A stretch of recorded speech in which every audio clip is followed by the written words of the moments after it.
Алшынбай би қорымы Қарағанды облысы Бұқар-Жырау ауданы Үміткер ауылының маңында орналасқан.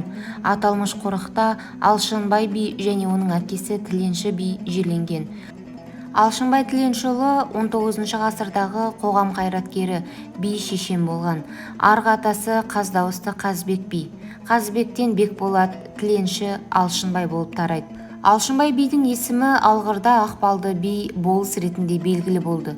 Ол ел ішіндегі жесір дауын, екі рулы ел арасындағы шиеленіскен күрделі мәселелерді әділ шешкен.